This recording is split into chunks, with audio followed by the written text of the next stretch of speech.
literalmente se le ha montado la coartada completa a la defensa de Derek con nuestros videos de YouTube. O sea, se le ha montado la defensa completa. ¿Qué es lo que ocurre? Acabas de dar en otro clavo. Eso también yo lo vi.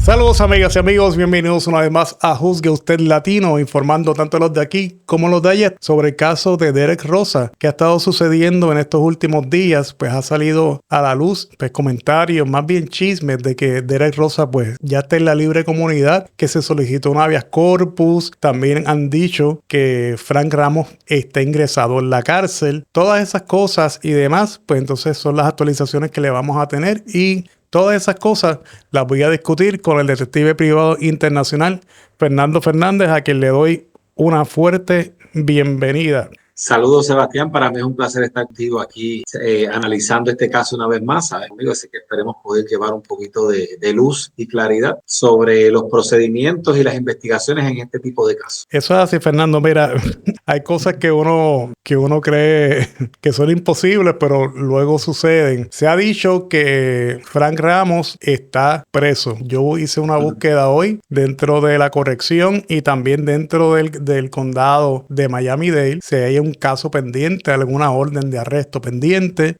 no aparece nada en el expediente bajo el nombre de Frank Ramos. Y también busqué a Derek Rosa, que hasta el sol de hoy pues todavía sigue ingresado en la prisión de Miami-Dade también. Y la última moción que se presentó en su caso fue el día 3 de abril. Así que no se ha presentado ninguna moción de habeas corpus, no se ha solicitado que Derek Rosa sea excarcelado. Simplemente pues lo próximo que hay que esperar es la vista del día 19. Pues mira, es importante que la gente entienda, ¿verdad? El estado de la Florida, no importa cuál sea el condado o la ciudad, tiene a su haber uno de los mejores sistemas a través del Internet, donde usted puede verificar muchas cosas. El estado de la Florida tiene una infinidad de páginas web que son directas del el gobierno de la Florida, donde usted puede buscar la información, porque mucha de la información está abierta al público. En muchas ocasiones usted puede hacer la búsqueda por el nombre. Después que usted tenga el nombre y el apellido completo, usted puede buscar si la persona está presa, si la persona, hay un mugshot de la persona, si la persona ya se le hizo el examen forense y si ya ese informe de patología se terminó, los casos criminales, los casos civiles. Mucho de esa información pues se encuentra obviamente al toque de un botón, y es cuestión de hacer la investigación pertinente para obtener la información. También la gente tiene que entender que existe lo que se conoce como el derecho a la libre información. Entonces se convierte en un comunicador, que es más bien lo que nosotros hacemos.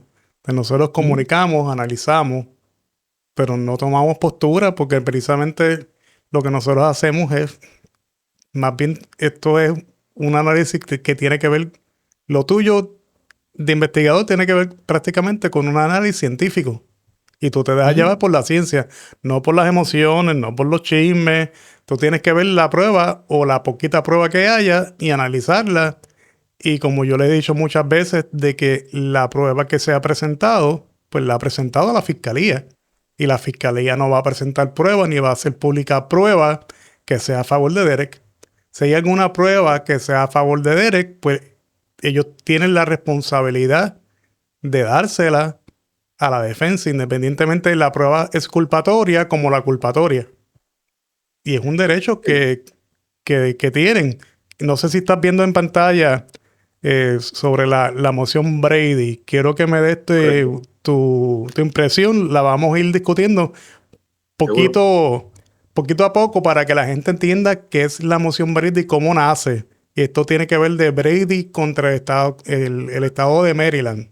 Más bien fue cuando nació este tipo de moción, pero quiero poner en pantalla grande para que entonces me leas qué es la moción Brady. Dime si lo puedes ver ahí, Fernando. Sí, lo vemos. Dice, una moción Brady es una solicitud del acusado para que la fiscalía en un caso penal entregue cualquier evidencia potencialmente exculpatoria o favorable al acusado. Es un derecho constitucional del acusado bajo la quinta enmienda de la Constitución de los Estados Unidos. Muy bien. Y eso en arroz de habichuela.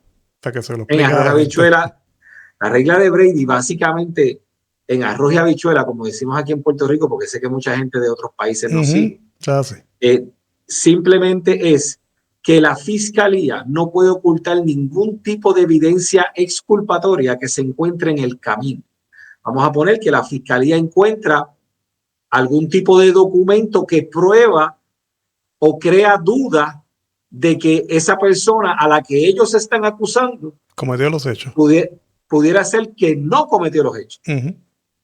Y entonces, como es una evidencia exculpatoria, la regla de Brady establece que como ambas partes, tanto el Estado como la defensa, tienen que estar en igualdad de condiciones, uno al otro no se pueden ocultar. En este caso, la fiscalía no puede ocultarle esa información y simplemente tiene que entregarla a la defensa.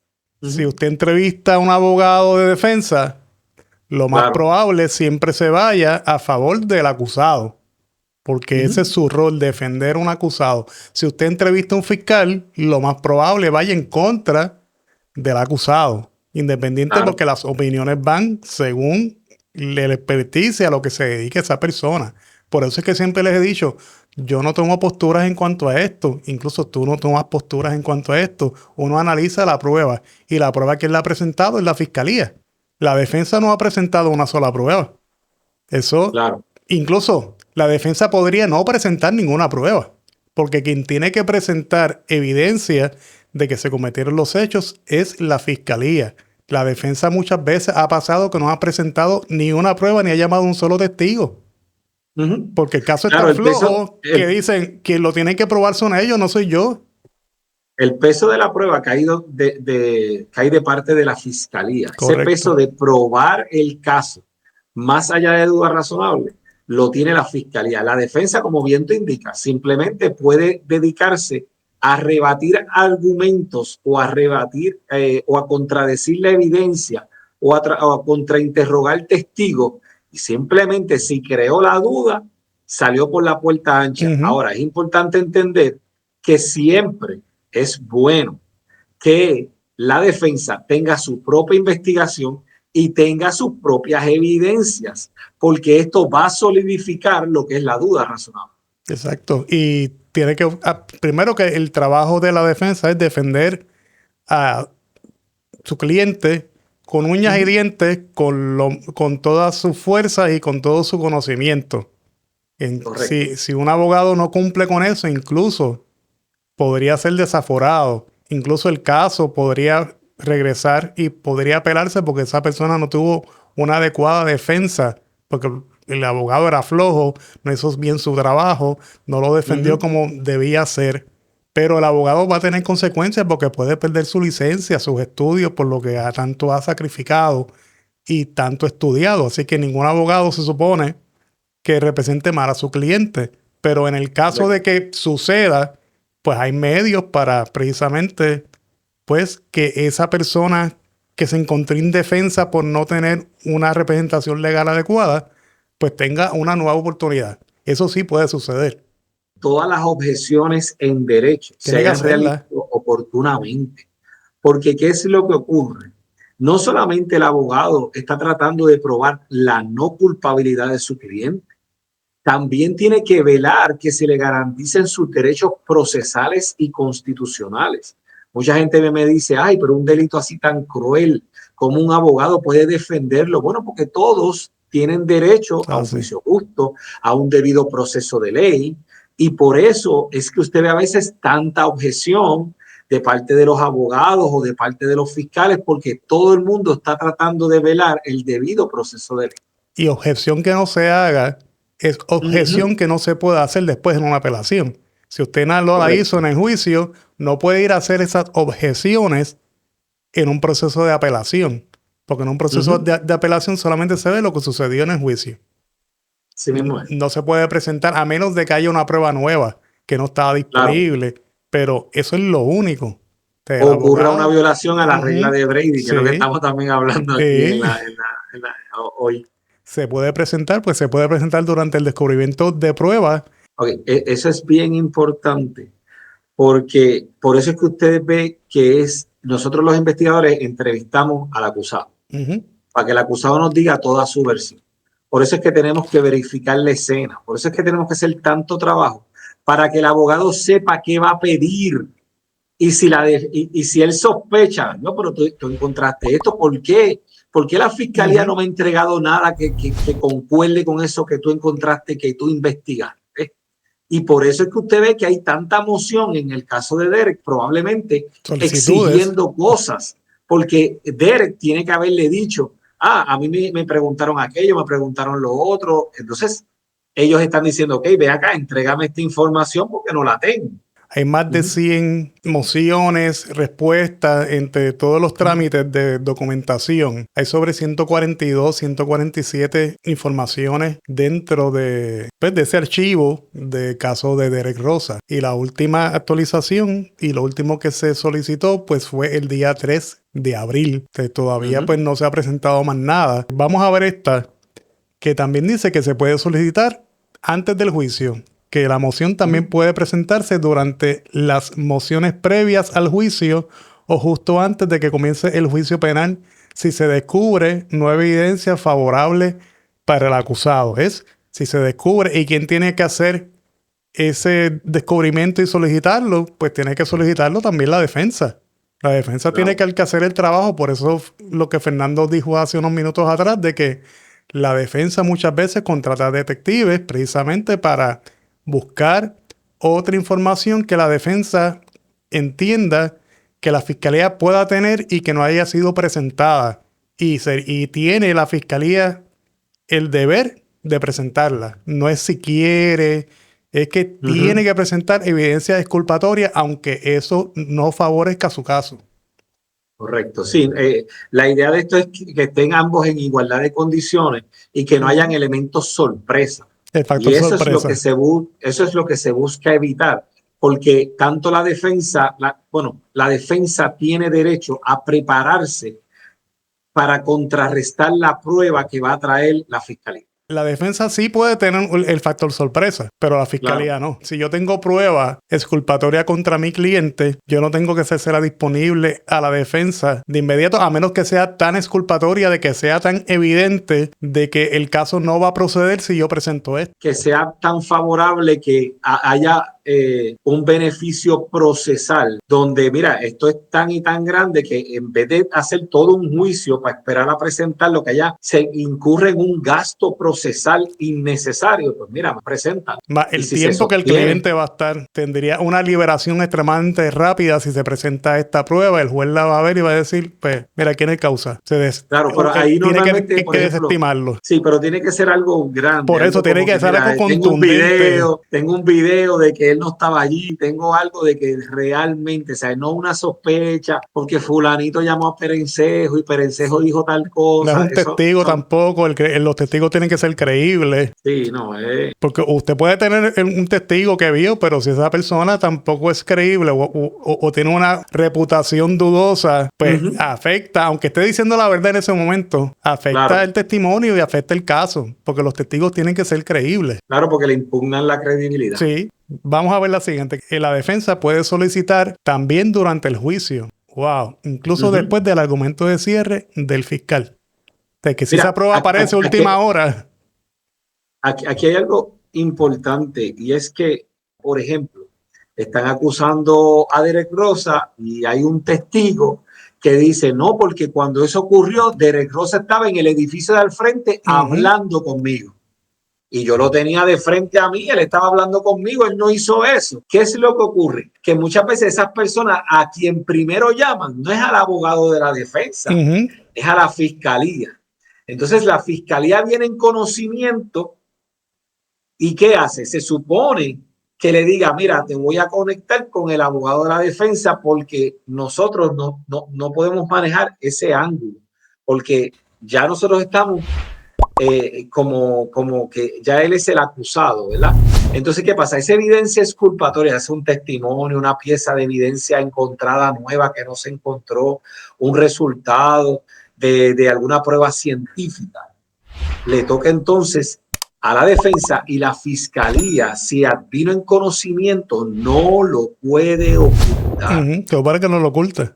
Incluso Correcto. ha sucedido, y por eso es que esto se crea, de que luego que ya la persona pues fue condenado y qué sé yo qué rayo, aparece una persona que dice, yo me comuniqué con la fiscalía, presenté mi testimonio, no me tomaron declaración jurada, me dejaron ir para mi casa, y eso se quedó ahí porque la fiscalía lo ocultó. Y Y eso es ilegal.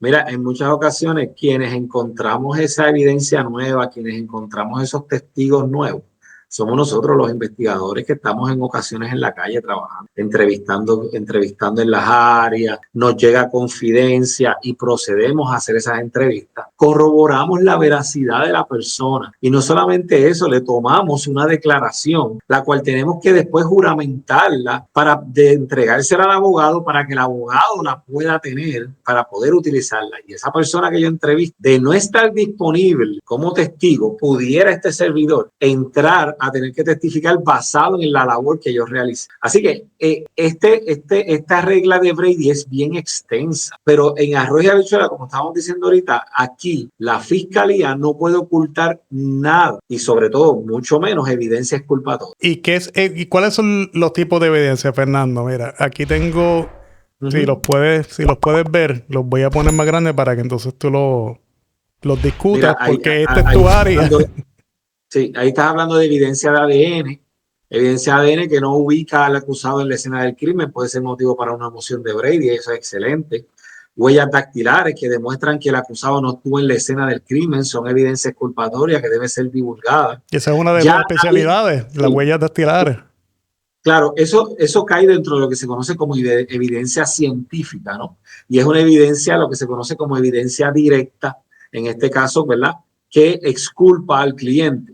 También tienen las declaraciones de los testigos, ¿verdad? La declaración de los testigos, como dice aquí, que verifiquen la coartada del acusado, que puede ser evidencia favorable sujeta a la divulgación bajo Brady.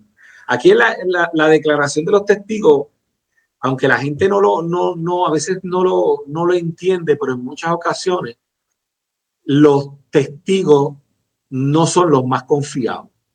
La evidencia de testigos a veces no es la más confiable porque, número uno, el tiempo pasa, la memoria olvida, la manera en que percibimos las cosas, no todo el mundo percibe las cosas de la misma manera. Yo puedo ver algo y otra persona verlo desde otra perspectiva.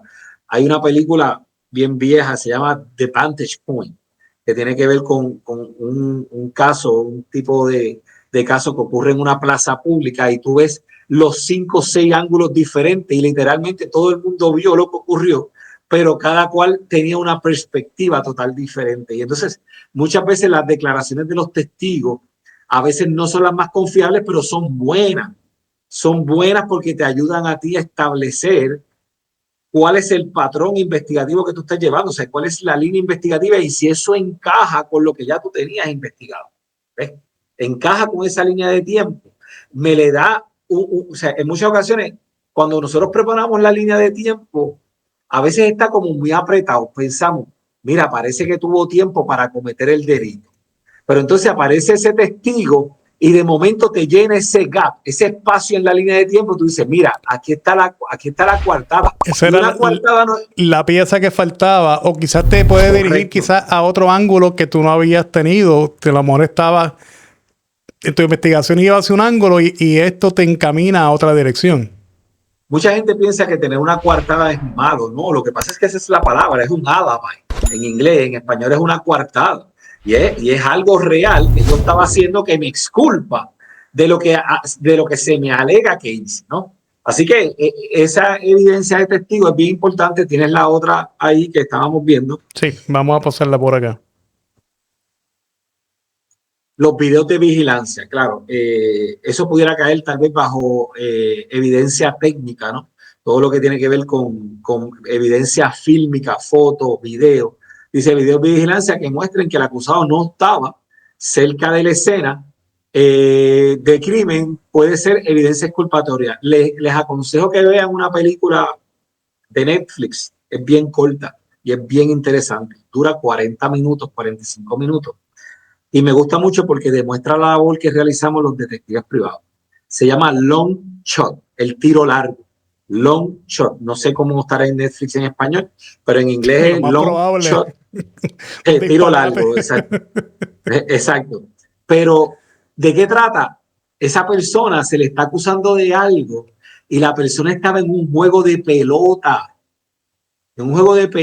Sebastián, y fue tomado por las cámaras. En ciertos momentos la cámara, los juegos de pelota enfocan al Ajá. público. Pues el detective, el investigador privado del abogado, el acusado le dijo, ese día yo estaba en un juego de pelota de grandes ligas.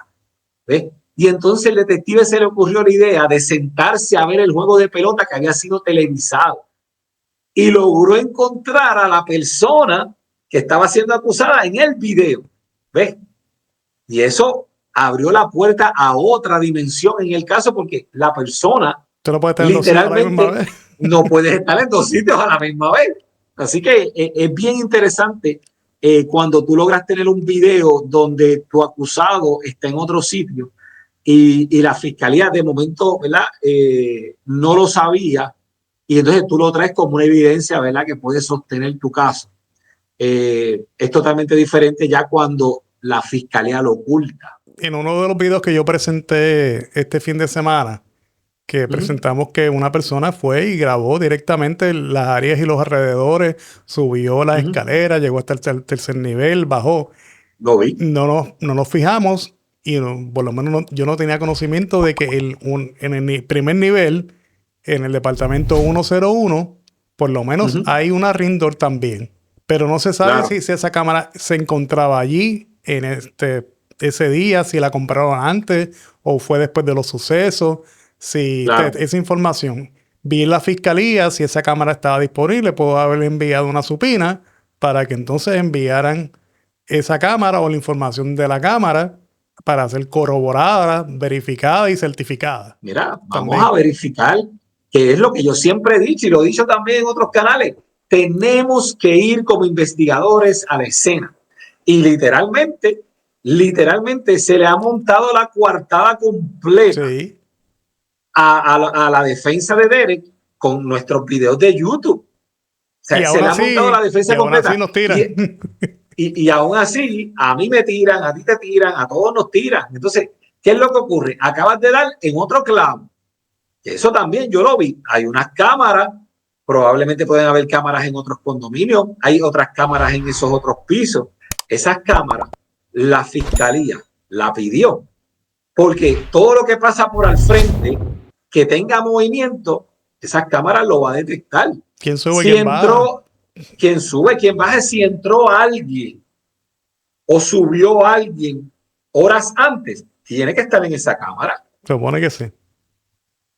Ahora, yo he ido a escenas donde me ha pasado eso, que he encontrado que hay otras cámaras y cuando pregunto, la fiscalía no lo ha pedido. Y entonces yo como investigador tengo que recurrir, por así decirlo, a técnicas de persuasión para que esa persona voluntariamente me Tienes que entregue irle a pasar la el mano video. a ver si Decirle, se afloja. mire, es que tenemos una persona que puede ser inocente siendo acusado y a lo mejor usted tiene evidencia fílmica ahí que me puede ayudar. Entonces, muchos cooperan, pero tú sabes lo que pasa, que muchos cogen, pues no te preocupes, yo saco los videos y se los mando a la policía. Y entonces yo tengo que tomar nota y decirle al abogado, mira, puede ser que ellos tengan una evidencia exculpatoria porque la persona no me lo quiso dar a mí, pero dijo que Pendiente. se lo iba a dar pero dijo que se lo iba a dar a la policía. Pendiente, ¿ves? Así que todo eso es parte del trabajo investigativo que realizamos para los abogados de defensa. Sí, eso es muy sumamente importante. Sumamente importante porque ahora todo, la gente pretende de que todo sea visual, que sea auditivo, y pues no siempre y lo Científico. científico también, y no siempre esa evidencia está disponible. Pero porque también hay casos que se han ganado con evidencia circunstancial. Mira, en el caso de la evidencia digital, evidencia científica digital, hay mucha gente que piensa, y es la realidad, es lo que le hemos llevado a todo el mundo como como científicos forenses, le hemos llevado esto a todo el mundo. Si usted borra algo de su celular, es bien probable que lo podamos recuperar. Es bien probable. Pero mira cómo te lo estoy diciendo, Sebastián. Es bien probable. Pero no es 100% probable. Ahora mismo nosotros estamos tratando de levantar una evidencia de un celular y ya yo he pasado ese teléfono por 1, 2, 3, 4, por 4 programas forenses para rescatar una evidencia y no la hemos logrado. Y esos programas forenses me imagino que los compraste en... Sí, uno cuesta 10,000, otro cuesta 1,500, otro cuesta 4,000. No, muchacho. En Walmart, lo compraste en Walmart. Están disponibles en Walmart. Sí, porque mucha gente dice, yo hice pruebas en mi casa de la fotografía, que si yo hice pruebas de audio. Mire, si usted no tiene programas que sean forenses, esos programas son carísimos. Mire, no me está hablando ñoña de que yo hice unos cambios de contraste en el programita que yo tengo, en el Pro Tools que yo tengo en mi casa, o en el Photoshop que yo tengo en casa. Mire. No es lo mismo. Por favor. No es lo mismo. Vamos a explicar esto. Hay unos estándares en la industria. Y yo no puedo ir con algo que no sea un estándar en la industria porque me lo van a impugnar y me lo van a refutar. Entonces, yo no puedo usar un software que ni tan siquiera se haya utilizado en algún tribunal de la nación americana, que es la jurisdicción que estamos trabajando, ¿no? Mucha gente se deja llevar por eso. Entonces, cuando vas al tribunal y no aparece, pues entonces ya alguien es el malo de la película, alguien no hizo el trabajo. Pues. O alguien mintió. O alguien mintió y esa no es la realidad. No todo es exacto. Hay posibilidades y hay otras posibilidades que tienen un mayor número de que sea cierto y otras que sean un número más bajito. Y pues no todo puede ser visual ni auditivo de un video. También la mezcla tiene que ser con el uso de la razón. Ya tenemos el cuchillo. Pero ¿qué se hizo, Sebastián? Se buscó el cuchillo, claro. El correcto. Que es lo mismo que yo decía, busquen el cuchillo, verifiquen la parte de atrás. Y tardamos. O sea, la regla de Brady. Todo lo que se ha dicho, o sea, las manos del joven, ¿sabes?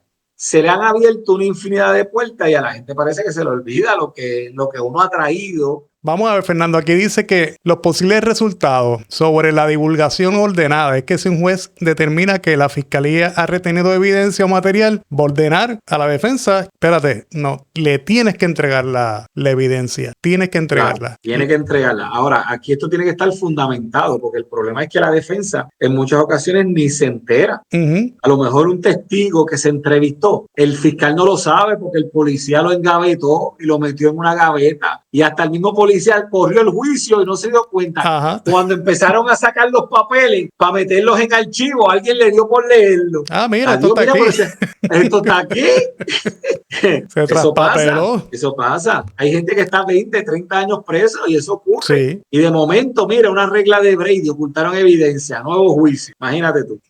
Léete la segunda, Fernando. La voy a poner grande para que la puedas leer. Anulación de condena. Si la nueva evidencia demuestra la inocencia del acusado, una condena previa podría ser anulada o revertida. Sobreseimiento de cargo. El juez podría sobreseer los cargos si cree que ya no hay causa probable para enjuiciar al acusado. Mira, la anulación de la condena, para que la gente entienda, es que la ocultación de en la regla de Brady fue tanta y tanta que la opinión de un posible jurado o del jurado en aquel momento hubiera cambiado drásticamente.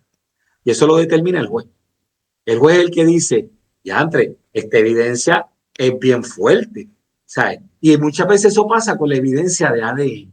Ha habido casos de que quizás si esa prueba hubiera estado disponible desde el principio del caso, no hubiera pasado una etapa preliminar tan siquiera. Si hubiera caído de su faz. Correcto. Mira, no hubiera juicio. En el sobreseimiento de los cargos, básicamente a ti te tienen que ir llevando en el proceso, ¿verdad? Y cuando ya hay causa probable, entonces es que tú vas para juicio, ¿verdad? cuando ocurre un sobreseimiento de los cargos, son varios sedazos. Básicamente lo que ocurre es que el juez entiende que ahora no hay causa probable y entonces se determina no continuar con el juicio, pero eso no quiere decir que la fiscalía pudiera radicar nuevamente. Claro. Para volver a acusarlo porque puede entender que hay otras evidencias que le pueden ayudar. Y esos son los 3 escenarios que acabas de presentar. Incluso, y si hay delitos que prescriben y otros que no prescriben. Claro. Y si el delito no está prescrito, puede entonces la fiscalía 10 años después presentarte cargo. Claro, normalmente los casos de asesinato en primer grado no prescriben, ¿ok? Son delitos graves donde, como se sabe que el perpetrador se puede esconder, puede haber avances científicos, pues esos delitos no prescriben, a diferencia tal vez, por ejemplo, de algún tipo de abuso, ¿verdad? De carácter de sexo, pues entonces puede tener una prescripción de 10 años, 15 años. Delitos menos graves pueden tener prescripción de 1 año. ¿Y qué es prescripción? Que después de un término que pase, unos meses que pase, unos años que pase, ya esa causa de delito no se le puede acusar a usted. Expira. Va a merecer la fecha de expiración del caso. Correcto. Diferencias con una moción Pitchet. No sé si había... No la había oído, pero la podemos leer y a lo mejor entendemos de qué trata, ¿verdad? Este tipo de moción. Esta moción más bien era que la defensa podía solicitar el expediente personal del oficial de la policía, como los registros de mala conducta. Y en este caso lo traje porque aquí todo es corrupto, papi. Todo es corrupto. Desde la de 911 está comprada. Todos están comprados. El detective está comprado. La fiscal está comprada. El juez está comprado.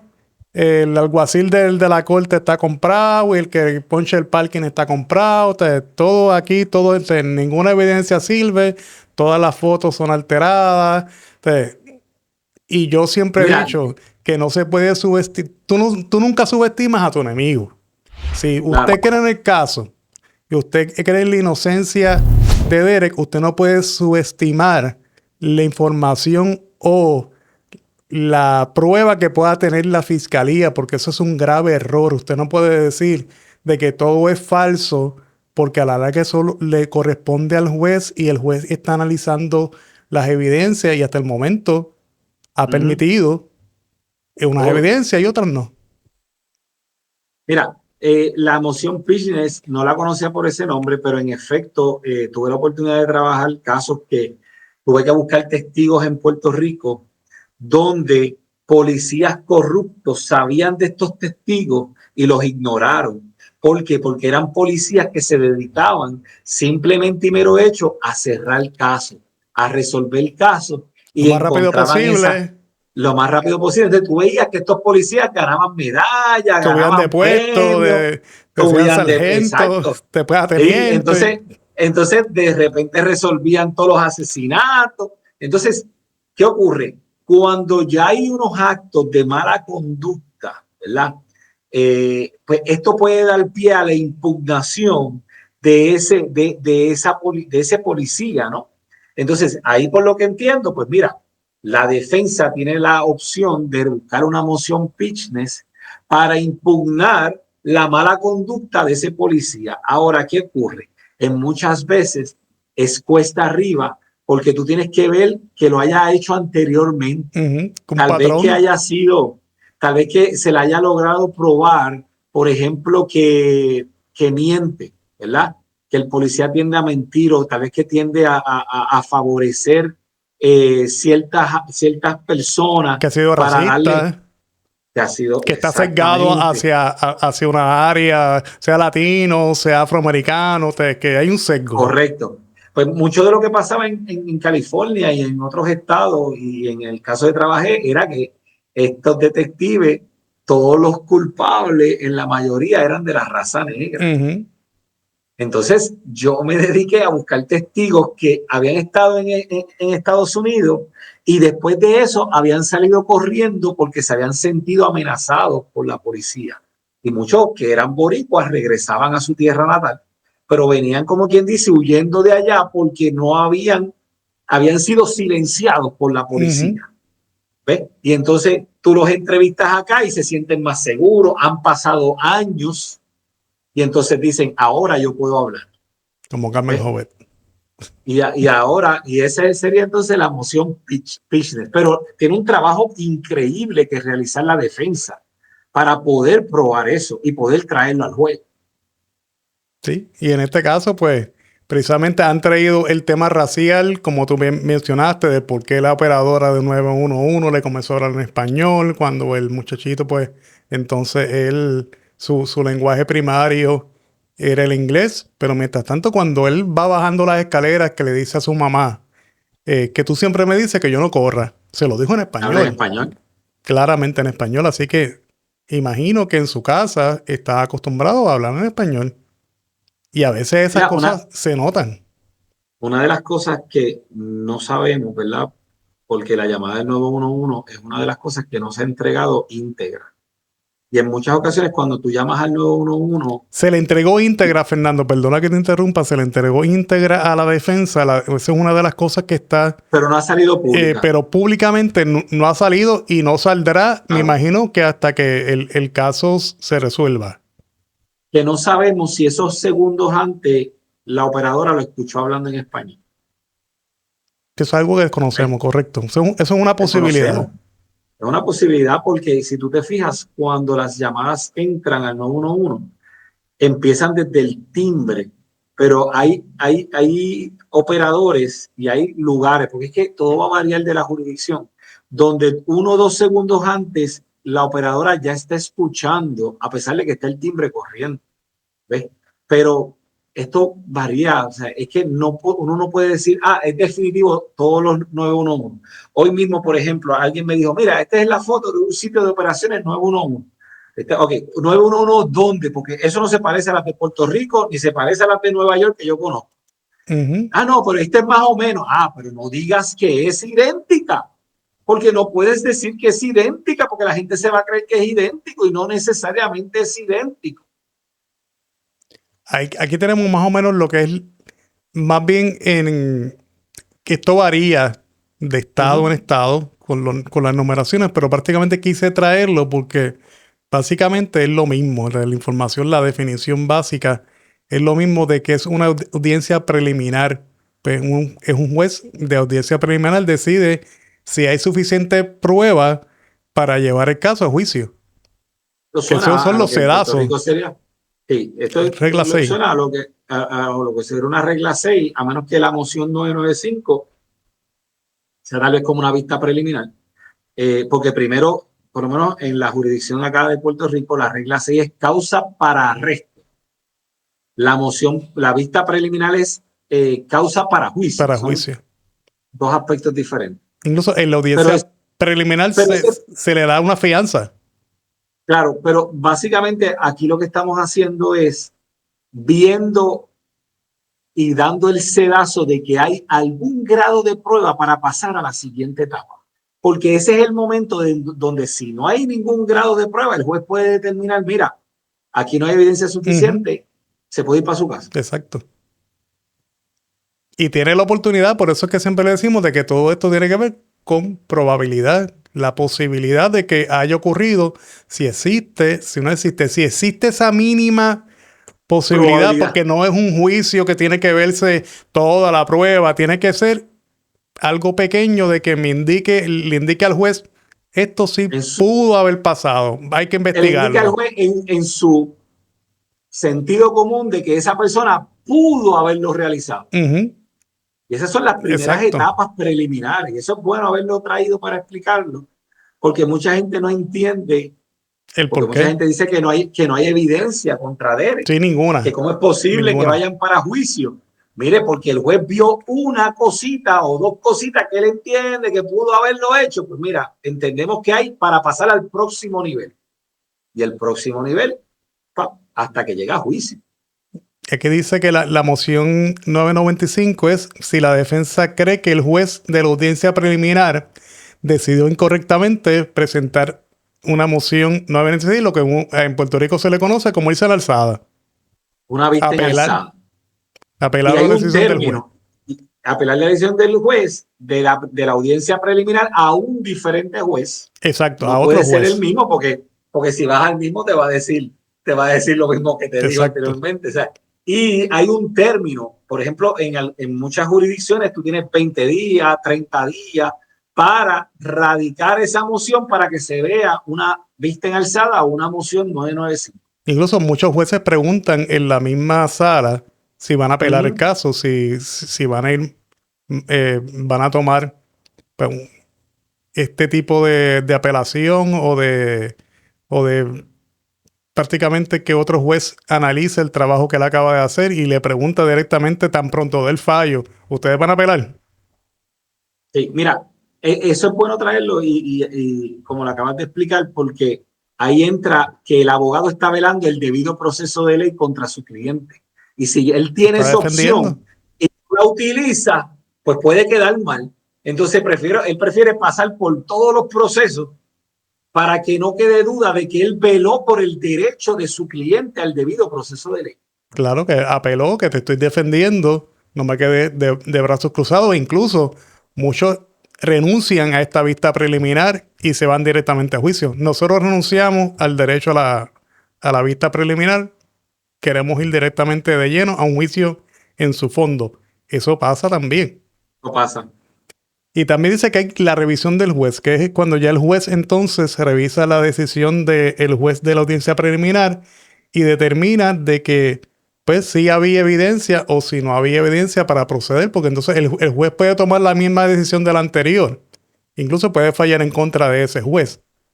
Y también Pues de mira, ese mismo caso, la parte que no sale satisfecha, porque siempre hay alguien que no sale satisfecho, o la defensa o la fiscalía, también claro, tiene ese mismo derecho de regresar a ver si puede apelar esa decisión del juez. pues mira cómo lo estoy viendo. La audiencia preliminar viene siendo, ¿verdad? Tal vez como la vista preliminar. La moción 995 yo creo que es más como cuando le piden una reconsideración al mismo juez. Mire, honorable juez, le voy a someter una moción para que reconsidere basado en esto y esto y esto. Ah, pues póngamelo por escrito. Eso me suena a la moción 995. Ahora, la revisión del juez me suena a la vista en alzada, cuando ahí sí se va donde otro juez, diferente al juez de la audiencia preliminar, para que entonces se determine Es que si ese otro hay juez varios decidió bien. sedazos, exacto, que Exacto. hay varios sedazos para que ese abogado de defensa pueda hacer un buen uso de la ley para defender a su cliente con todas sus capacidades. Claro, y tenga todas las opciones disponibles. De que sí hay opciones, no es que eh, las En el personas caso de están... Derek, tendríamos que ver, porque ya todo eso tiene que haber pasado. Sí, correcto. Sí, porque ya están en una etapa de juicio. Ya van para juicio. Que eso es lo que yo entiendo que elimina el habeas corpus, porque ya tiene que haber pasado por todos estos sedazos. Y si la defensa ha solicitado cosas y ellos mismos han detenido el término de 6 meses, pues no aplique el habeas corpus. Incluso no hay ninguna solicitud presentada de habeas corpus hasta este momento. Y Y es ya extraño. el 19 A menos que ellos estamos, hayan creo que el viernes nada. ya estamos a jueves o viernes, es el Sí, caso, que es el 19. Déjame verificar bien aquí en mi calendario cuándo es que estamos a...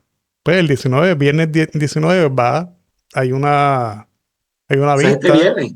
Es ¿sí? este viernes. Que entonces, si la defensa hubiera entendido de que ese habeas corpus aplicaba, ya lo hubiera solicitado, porque es un Claro, día que su cliente está en Sebastián. prisión, que ese cliente yo no puedo, a mí se me hace difícil representarlo porque tengo que estar yendo a la cárcel para reunirme con él, estar pidiendo permisos, solicitudes, me tienen que verificar la ropa, esas libertades que ese abogado pudiera tener si su cliente estuviera fuera de la prisión, pues es bien complicado para el abogado reunirse con su cliente en una Sebastián, prisión.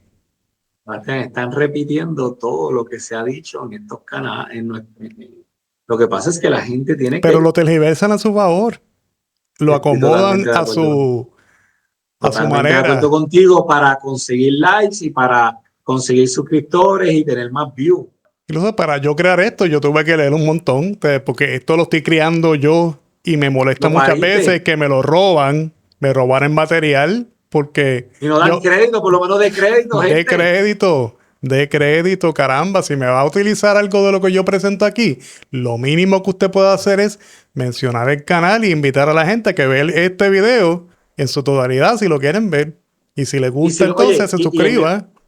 Y en mi opinión personal, si lo quiere pasar completo con la cara suya al lado, ¿verdad? Explicándolo en sus palabras, hágalo. Perfecto. Pero entonces dígale a la gente, vaya a tal canal, suscríbase, dígalo al arranque y al final del video. Exacto. Y estamos cuadrados con el crédito. Y yo me siento pago con eso. Problema. Y diga, oye, y diga mi nombre bien, por lo menos, diga mi nombre bien. Está bien, señor. Hernández. Sin nombre. ¿Cuál es tu segundo apellido, Fernando? Correa. Correa, ¿ven? No es Fernández ni Fernández Hernández. Él es Fernando Fernández Correa. Para que sepa qué madre tiene. Mira, la verdad, para la gente que está en Estados Unidos, detective Fernando Fernández, y vamos, es interesante porque quiere decir que lo que aquí se habla, la gente lo está escuchando y lo están repitiendo. O sea, está llegando el mensaje. Lo que pasa es que la gente, ¿verdad? Y esta es mi opinión, lo está aplicando como le da la gana. Pero es ahí. Que no quieren leer, Fernando. Mira, yo me tuve que leer artículos académicos sobre las violaciones Brady. Tuve que leerme las referencias legales de Brady y las pongo aquí, las referencias. Incluso si usted las quiere, las busca. Búsquelas ahí y los casos recientes, ahí está, Lane vs. United States y Bruce, United States vs. Bruce. Busque esos casos y léaselos, tradúzcalo y luego entonces hablamos, porque yo no vengo aquí a disparar de la baqueta o pasar una vergüenza de que venga alguien después a decirme que lo que yo dije son embustes. Mira, yo mismo te pasé una jurisprudencia y yo la he leído parcialmente y yo más o menos la entiendo, pero aquí hemos hablado tú y yo de otras cosas, el Alford Plea. ¿Tú sabes por qué yo no he tocado ese tema? Porque yo sé que de eso, durante el proceso del juicio, eso lo vamos a utilizar. Porque yo estoy seguro que va a aplicar. Esas cosas van a aplicar. Pero entonces yo digo algo aquí, lo tergiversan o después lo usan allá y tampoco dan crédito. Sí, eso es lo que a mí me enfada. No me enfada. Y se lo pruebo bien fácil a todo el mundo. Vaya, busque los videos y mire la fecha. Mire la fecha del video y compare y juzgue usted, como dice tu programa, juzgue usted. Sí, y como digo, a mí no me molesta, verdaderamente no me molesta. Lo que me molesta es que no dan crédito. Entonces está la mala intención que tú ves que flipean la imagen precisamente con la intención de no darte el crédito y utilizar tu contenido. Y violar el algoritmo porque el algoritmo sabe. Sí, pero siempre hay alguien que le envía a uno, siempre hay alguien que ve y te envía, mira, están utilizando esto, lo otro, que es tuyo, que uno lo crea. Pues Fernando, me gustaría discutir contigo sobre el por qué Derek está bajo custodia y está sin derecho a fianza. Es una de las cosas que yo había preparado para que la gente pueda entender qué fue lo que sucedió y por qué en Florida las cosas son así. Pues hay que discutir los estatutos de Florida y usted tiene que saber ciertas cosas que quizás a usted le va a sorprender sobre si un policía tiene el derecho de entrevistar a su hijo, entrevistar a un menor de edad, si la presencia de sus padres y si eso es legal o no, porque eso es ilegal. Ahora tenía que estar el padre, después de cierta hora no lo puedes entrevistar. Y el sacerdote que lo bautizó también tenía que estar allí presente porque es ilegal.